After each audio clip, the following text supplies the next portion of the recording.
Hello, everyone. I hope you're doing well. It is Friday, and I wanted to end the week on a positive note, so to speak. And I wanted to talk about positivity.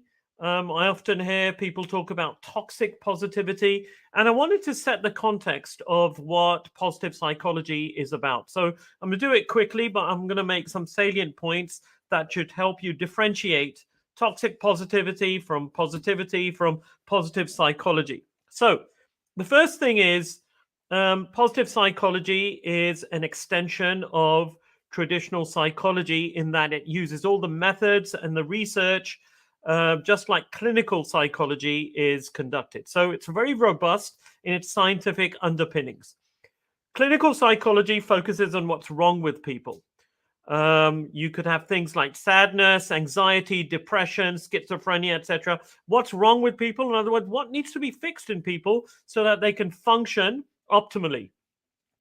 Positive psychology focuses on what's right with people. What do you tell someone who doesn't have a mental illness, and how do you help them elevate themselves? How do you help them seek satisfaction with life? How do you help them be happy in life? Because the World Health Organization says that well being is more than the absence of ill being, it's more than the absence of illness. So even if we cure someone's illness completely, there are no guarantees that that person will still be in a state of well-being, happiness, satisfied with life, content with life, etc. Positive psychology provides us the tools to elevate ourselves, to be happy in life, to be satisfied with life in a realistic, genuine, and authentic manner.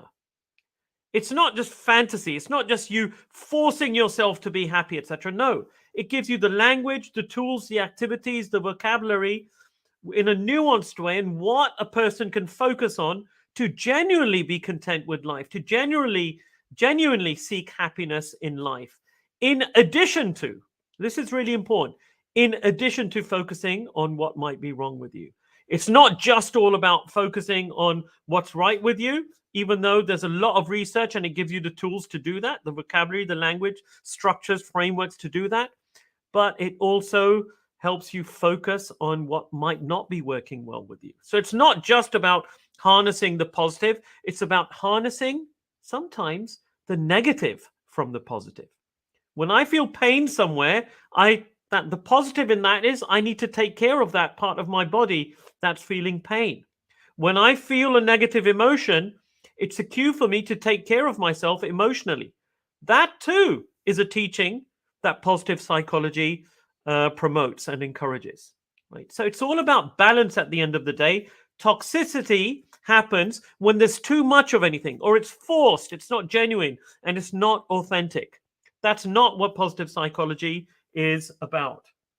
And so, no one wakes up in the morning saying, you know what, I'm going to develop today and I'm going to learn today, and I'm going to learn by failing. I'm deliberately going to fail. I'm deliberately going to invite weakness to my life so that I can learn as a result of it.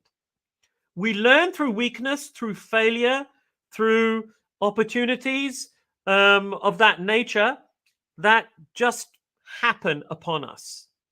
We don't invite failure to learn from it. We learn from it once we fail, right? However, many of us do wake up in the morning wanting to succeed, wanting to be happy, wanting to be satisfied with life. And so that's what positive psychology allows us to do. It allows us to harness those ambitions and gives us the structure and what things can we do so that we can invite happiness, contentment, and satisfaction to our life.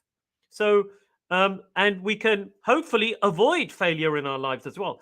It gives us the tools. Okay, if you fail, then here's how you can learn from that failure. Here's how you can lift yourself up from those types of failures. And it gives us tools to be resilient in those circumstances. It gives us tools to harness a growth mindset, right? When failure happens upon us. However, it's also invitational in nature. How can you invite more happiness and more contentment to your life? So I'll end there. These are some thoughts. Let me know what you think. Comment below. how do you harness the good in your life? How do you harness what's going well for you? How do you define that? How do you measure it? How do you improve it?